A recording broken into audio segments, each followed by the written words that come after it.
Here he is, ladies and gentlemen. Put your hands together for the icon, the GOAT. Oh my God, your music changed my life, bro. I don't even know what to tell you. Let's go. Let's go. What is up, man? Thanks for joining us live on Apple Music Radio and in the morning too, and giving us some time. And it's a real honor to sit opposite you. We've met online during the COVID thing, but this is different for me. Great. Yes, that's right. We did. Yes, it's nice to be here.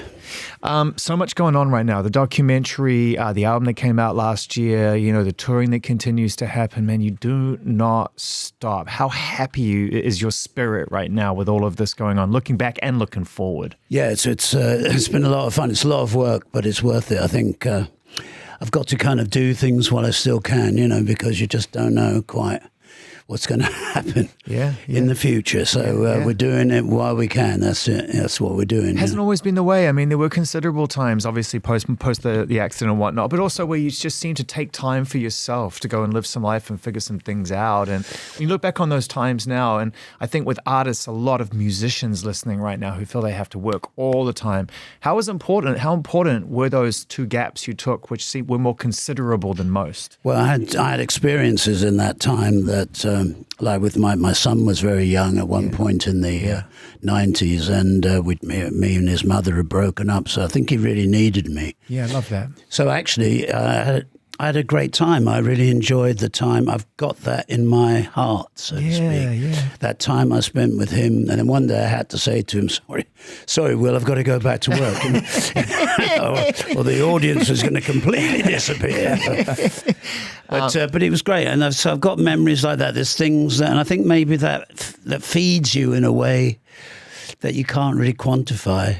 But I'm glad I had those experiences, and then it's great. I can work now. That's what I'm really lucky. I can work now, and I'm enjoying it. I'm enjoying putting all the effort in at the moment. It's worth it. It's been a lot of fun. Did you have a good time working on the documentary with Jonas Ackerland and a very deep reflective experience going through your life on celluloid? Yeah, we did actually. We were making it during the coronavirus, so we started in 19, and then the coronavirus hit in 20, and we just got my mother in the documentary. She died in 20, so it's a kind of a. That was pretty fantastic, and that made me realise I'm really glad we were making the documentary, because look, not everybody people were starting to drop off, so to speak. Yeah, we gradually made it through the coronavirus, and it kept getting stopped because of the coronavirus. So it actually helped it, because then we were able to live with it, sort of marinate in it, and really realise what we hadn't got, what it needed, and then, how we're going to fit what we don't have cinematically, with animation and stuff, So we just gradually improved it, and I think it really paid off, For sure. I saw you in 1987 in Auckland at Mount Smart Super Top. Yes, that's right. That great big tent. That's right. You remember, it was a big tent. It was our first foray into arenas, and it was literally a circus tent with a couple of bleachers around the back that literally, if you blew on them, they'd fall over.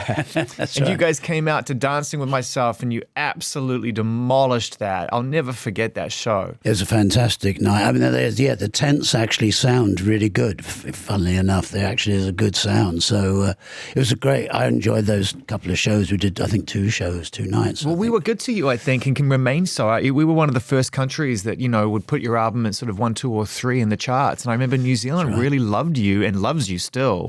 That's right. At a time when you were trying to establish your voice as a solo artist. Yeah, no, you really came on board. I mean, some of those areas, because of the connection to England, really.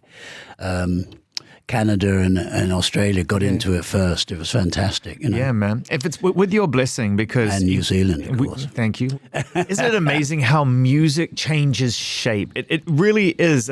It's physical. It's not just in the ether. It's physical. But when you made it with your friends in Generation X, that may have been the ambition, but everybody wanted you to be in their scene, in the punk scene. You know what I mean? It must have been an interesting time. We just streamlined it, That's what we kind of did. We took punk and streamlined it. So we tried it, instead of it being energy, being thrown out into Yeah. try to streamline it so it's going inwards and then going out. So that's the idea of the music sort of becoming like that, you know. Your first album, produced by Martin Russian, is just like it is one of the leanest, tightest, amazing debut albums I think of that time. Well, we really did make it in a converted garage, so it really is garage rock. It's unbelievable how good the drums and the bass line sound on that record and everything. The guitars, obviously, it sounds incredible as well. But I mean, Martin just made it. He was great. I mean, because Martin went on and did stuff with the Human League and everything in a whole different sort of field. But he was brilliant. I mean, and he worked the Buzzcocks too, I think, wasn't it? I think so. Yep. Yeah, it's really great. It was great experience working with him. I really enjoyed it. Why did Gen X come to an end, really, ultimately? Why did Tony go off and do Zig Zig Sputnik and you and Steve went off and started your own thing? Because I listen back to these records now and I feel like you were just getting started as a band in some respects. I think the press were looking for a bit of a whipping boy when people started to put out the second albums, and the sort of Clash got away with it, but they just came down on us really hard because I suppose we kind of slightly morphed our style a little bit. I think we were Tony James in particular was thinking about America. Yeah. So it was that's why you work with Keith Forsey on the record, give it a bit more of it's more like Valley of the Dolls, you know. So I think we just got really slagged off, and something about that. Also, we had a manager who was kind of machinating between us all, telling each one of us something different, you know. So we started to be at loggerheads, and once a group's not going in the same direction, it's murder, and that's what started to happen. So it was better to. Well, the other two left, Mark and Durwood left, really. That's what happened. So me and Tony soldiered on for a bit longer, and then I decided to go to America and start a solo career, you know. Yeah, and the rest is history. We're going to dive into some beautiful moments of that. But before we say goodbye to Tony James in this conversation right now, you know, when you heard Zig Zig Sputnik for the first time, you know, like Love Missile, the first time I heard that, I thought the world was ending. I was like, what even is going on right now? He took those Gen X riffs, put them through an analog synthesizer, and just, you must have been sitting there listening to your mate going, fuck, man, what planet are you on right now? This is wild music. Yeah, it was the whole thing. Well, they had transsexual roadies and everything, so the whole image was really wild. It was it's kind of fantastic. Fantastic. You know, when you look back on it now. The first time you ever met Steve Stevens, can you tell us what that felt like and what your first impression of each other was? Well, we met in Coyne's office. I was being managed by Bill O'Coyne. He managed Kiss and stuff. He'd managed Generation X in '79.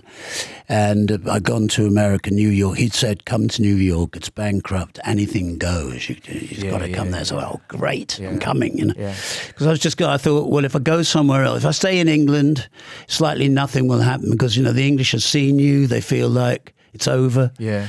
You know, so in a way, if you stay there, but I thought if I go somewhere else and start something else and then come back to England and go, now what do you think? Yeah. So that's kind of what I was doing. Export it back in. And I also love the fact that he described it as bankrupt because it covers so much of what was going on in New York at the time. It was literally bankrupt. But also, you know, they were looking for fresh and exciting sounds. Yeah, it was like a post-apocalyptic scene, it felt like. And anyway, meeting Steve was fantastic because I don't know, somehow immediately that we met, there was a connection. I don't know why, or because we were both kind of coming from slightly different worlds, but something about it was perfect because I was looking for it. I knew you had to have a killer guitarist. I'd had a killer guitarist in Generation X, Durwood, Bob Andrews. He was fantastic. It was really great. So you just knew you had to have a killer guitarist. It's just, and as soon as I met Steve, and as soon as I saw what he could do with the guitar. Yeah, he's a total innovator. I can do anything I want with this guy, and especially with Keith Forsey producing. I knew with this triumvirate we could conquer the world, kind of thing. Yeah, because I think about the guitar work in particular on songs like Flesh for Fantasy, where to this day I'm not quite sure how he's doing that. Yeah, nor am I. I don't know. Yeah, he sometimes is playing three parts at once. I think at the beginning of Rebel Yell, he's playing three. We had to have, if Steve isn't there, we have to have two guitarists playing it because Steve's somehow doing three things at once. He's plucking the strings, he's playing the lead, and he's playing the rhythm all at the same time. But he's like Lionel Messi. It's like if Messi ain't on the field, we put three strikers on there because he's just it's hilarious. So once I saw all that, wow, he's really good. And And then Steve's really a team player, so he plays the song, you know. So whatever the song is, he plays what's right for it. So I just knew whatever I wanted to do, he can do it, because he'll mix in with whatever it is, whatever the idea is. With the benefit of some experience now, some altitude away from that, all of the chaos that's going on around you when it really starts to happen, as someone who has come out the other side of being on the rocket ship, I mean, there really wasn't a rocket ship going faster than you for those years in the 80s when Rebel Yell took off and it didn't stop. Looking back on it now, can you put some words around that and help people understand what it's like when it really starts to go? We were partying hard, but we were playing really hard, so somehow we were managing to do both things at the same time. But we were just always searching for the next song, the next idea, it was fun because, you know, and there was a kind of a rocket ship feeling, you know, because things were speeding up and everything was happening at once, you know, because we at one point, Rebel Yell tour, we went from clubs to theatres to, by the end of the year, arenas. So you felt that, you saw it happening, you saw the audience expanding, you saw, as MTV expanded, you saw more and more people getting into the new music, and it was so exciting. It was really exciting, and it was everything was happening all at once. I mean, the Rebel Yell tour, '84. If we had a day off, we did a video, you know, so you didn't really have any time off. It was constant because, you know, where there was time off, we did something else, you know. So So it was really like that chock-a-block, but we were up for it. We kind of prepared. In a way that time in England with Generation X had taught me a lot that I could implement in America. You know, I was kind of ready. I was used to doing interviews and dealing with the press, and it became fun, you know. Did the UK embrace you when Rebel Yell came out, or were they still? Yeah, well, when I came back with those couple of the first solo album and the Rebel Yell album, I mean, it all took off in England with Eyes Without a Face, and Rebel Yell was a hit. Why Wedding was then a hit, and it carried on and from there, you know. It's so good when you can go back and you can just rub it in people's face in a good way. It was fantastic for me because my plan had worked. It wasn't so much I could go back and go, now what do you think? And it worked, and that's what I was looking for. I wanted to disappear for a bit from England, so that you know, people forgot about you. And Frankie Goes to Hollywood. They're all going crazy, and you could come back and go, hey, you know, I've got this new sound that we've been developing out of your sort of sight, really, and it worked. So that felt great, you know, that my plan worked, you know. Well, and let's talk about the idea of you as a planner, because I think it's not very rock and roll. In the height of all of this chaos and success, you're not going to show up to interviews at MTV and be like, I'm a very canny planner. You know, it's just more like give them what they want, right? Which is the Billy Idol charisma and the rock and roll attitude. But it feels to me like, you know, nobody leaves college and tells their parents they want to be a punk rocker or a rock star unless they at least have some fire or some true belief that they know what they're doing. Is that safe to say, or were you truly making it up as you were going along? Well, I'd sort of dreamt about being in a group since I was 7 years old. I sort of fell in love with the Beatles and stuff, or the Stones, the whole scene, the Who, and everything that was going on. And I started to follow. From then onwards, I followed the sort of progressive rock scene, and then later on I got into the Velvet Underground and Iggy and Bowie and punk, and because it was just showing us that we were looking for our way, you know. We could see what the other young people had done before us, and that's what was kind of coming along. It was coming around where it was our time, and I think we were being told, actually in England, there was such an economic. You know, everything was falling apart economically, that we were really being told there's no future for you. So it really meant then, well, why not do the thing we love? You know, why not?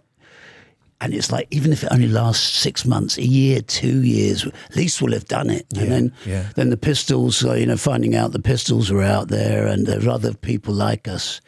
And watching that scene in CBGBs and Max's, Kansas City, and CBGBs, we wanted a scene like that of our own in England. So it's kind of what we were doing, and we were doing it for the few other people who loved it. You know, that's all we were thinking about. And then it all exploded when the Pistols went on this TV show and swore, and it Every kid in England then wanted to be in a punk rock group, and every record company wanted their own punk. It just exploded. They all wanted their own punk band. So out of the blue, we went from thinking, this is never going to last to like, blimey, we're making records, So or bootlegging ourselves and selling our bootlegs so that the record companies think we're selling records. And then, because that's what we first did, we bootlegged ourselves and sent Steve Strange, a friend of mine, round with a bicycle with a load of white labels and gave them to Rough Trade and a number of record stores around England. And then the record company heard that sold out in a day, whatever it was, these 4 demos. Yeah. Somebody's got them.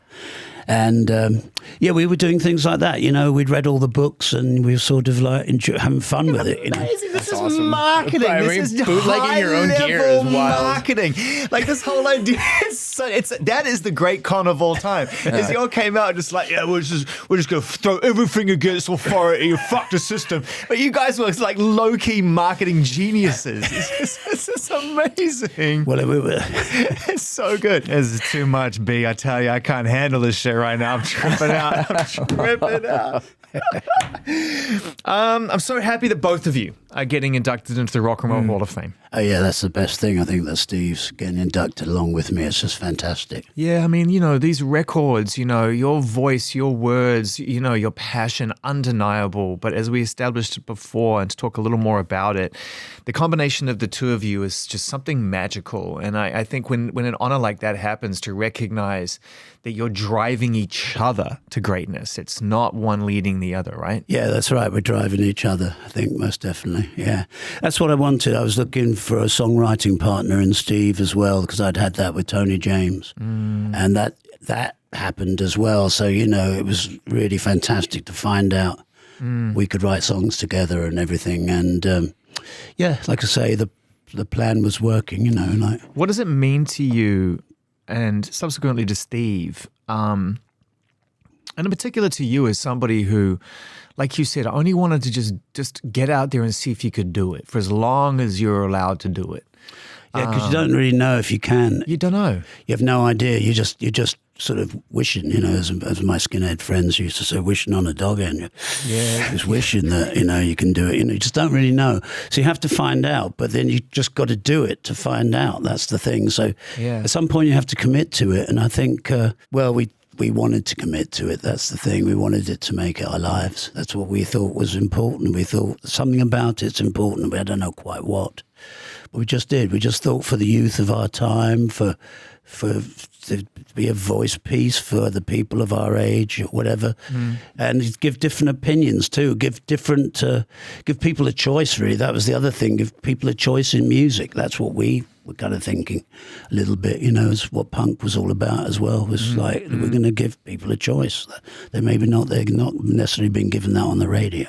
So, what does the Rock and Roll Hall of Fame induction in 2026 mean to you? Well, it is really incredible because, I grew up dreaming about rock and roll, or, at one point you could only, in the 60s, you could only go back to the 50s. So, of course, I did all that. I went back and listened to Bo Diddley and Little Richard and, listened to who the Stones and the Beatles were talking about or whatever, or later on Lou Reed or whoever, So you were kind of like marinating in it and then following along and just really like waiting for the time to come around when it was going to be... To put freshness into it and to do your take. Yeah, and then I started to see groups like, like the MC5. I saw them in 69 and at a little festival outside of Worthing called Fun City. And wow, you saw the MC5 outside of Worthing? I was really lucky, yeah. They were amongst a bunch of hippie bands too. And the only other cool band was the Pink Fairies. Everybody else was really hippie. So suddenly this R&B punk band appears out of nowhere. Pick out the fucking jams. And they've got like an act, where it's like, whoa, it was incredible. It just woke you up to, what the future could be like. This is the future of rock, really. That you were seeing it, and then later on, I saw like a Mark Bolan performance where it was at a festival as well, and the whole audience had been booing him all day long. Every time they mentioned his name, they booed Mark Bolan and T-Rex. And then when he came on stage, they booed. They were the whole audience. This is like, I'm not kidding. This is the whole, probably 150,000 people booing Mark Bolan. He walked up to the microphone and he said, "Fuck off." They all sat down and shut up. And he played for, I don't know how long, and he did Ride a White Swan, where I thought it was 10 minutes too long, where he ends up bashing the guitar with the tambourine. And at the end, they gave him a 15-minute standing ovation. I'd never seen anything like that. And it was like, that was another thing where you went, oh man, you've just got to fucking come on with some attitude. And look what can happen. He turned the whole audience around from booing for him to 15 minutes. So there's things like that you saw, and you just thought that's kind of what you had to do. You had to somehow own it and live it, and face them down a little bit. It's gonna happen.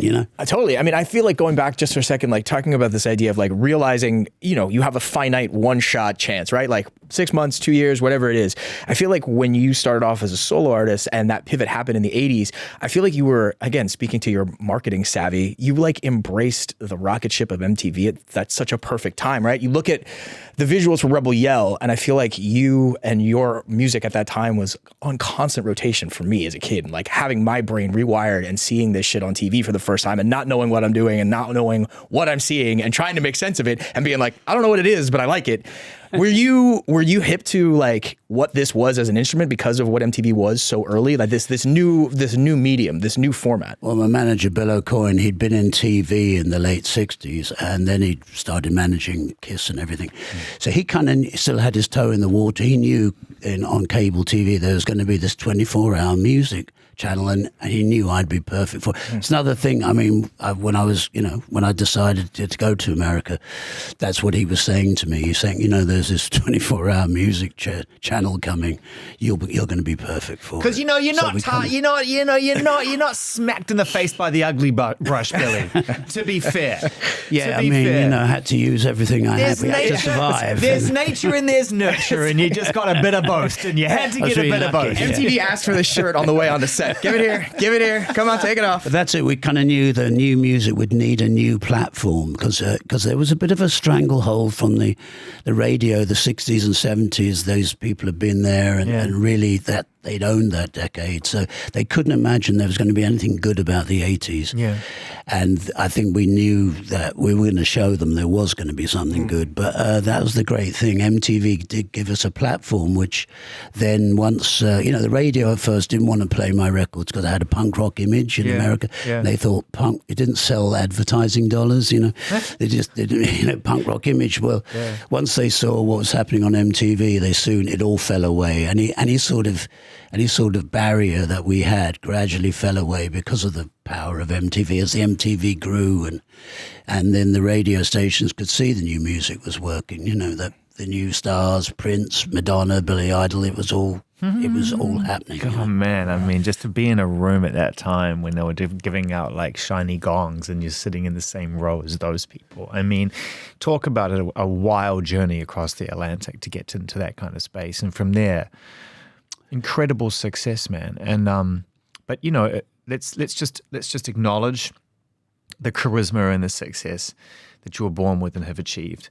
And let's also acknowledge that that this is a story of survival. Like, your documentary name says it all. We don't need to go through the darkest times, but what do you really attribute your survival to? When so many don't make it through, the distraction of self-destruction. How did you come through the other side to be sitting here in front of us today, just so connected to your art in a real way? Well, the only thing I can really think is that, we did it for the right reasons to start with. We were doing it for the love to begin with. So we started off on the right foot, and I think that enabled me to... There was a bit of cred that came along with, starting off in punk and everything that, it just gave you a large profile, really, that I think that didn't, it didn't disappear. And then I was constantly reinventing myself a little bit, and that had worked. And so I think over time it just gave you people. I just think for some reason or other, people just accepted what I was about, and I suppose I did keep coming up with good things eventually. I mean, that kept it going, you know. What was the hardest part for you on your identity, on your nature, through all of the success and everything else? What was the toughest thing to overcome through all of the pressure and the fast pace of the life? Well, yeah, you are sort of like really trying to come up with ideas and write songs and stuff, and also, yeah, there was other things that didn't quite happen, you know, like there was a couple of movies that nearly happened and didn't quite happen and stuff. So, you know, there was some things that worked and some things that didn't, you know, but in general, you know, the music worked, and that's really where I was most interested in, really, was like, you know, my music, because that's what I can come up with the songs, you know. You find yourself, you know, being spoken about in the modern day, not you know, when you achieve so much, I think people will often refer to the greats as what they've already done, and yet here you are on stage with Samba, you know, with Steve, which is amazing. Doing Eyes Without a Face, and you know, with Avril on your new record, which came out last year, and you know, there's this new generation of artists, multi-generational artists, who continue to acknowledge what you mean to them today, not covering your songs for some tribute, but being on your new music. How do you sort of feel when you get the call like that? You may not even be that familiar with their music, but you're like, all right, cool, let me check this out. Let me figure out if this speaks to me, because if it gets me where it matters. Yeah, well, it was fantastic that it was a bit, Eyes Without a Face had a kind of a moment on TikTok last year, and so that audience, Samba's audience, knows that song, you know, it was the perfect song to do. And it's just great that the songs have lasted. I mean, for me personally, singing them, they haven't got old. Yeah. You know, I don't do Rebel Yell and go, oh God, I'm sick of doing. No, I don't do Hot in the City and go, oh, I'm sick of. No, I don't feel like that. White Wedding, no, they don't get old. Eyes Without a Face doesn't get old. I don't know what it is. Something about them built into the songs. They've got some sort of lasting weird quality. songs, like even in the last sort of third of Rebel Yell, when that little and it starts getting very strange, and the 80s really starts to show itself, which was a surreal decade for pop music, because no one knew what these synthesizers did, so they just press a button and then record it and go for it, and it's the fucking weirdest sounding shit ever. Flock of Seagulls, what? Like, what even is that? And it's like a #1 song, like a massive hit. You listen to it now. Spandau Ballet were a weird band. Oh, yeah.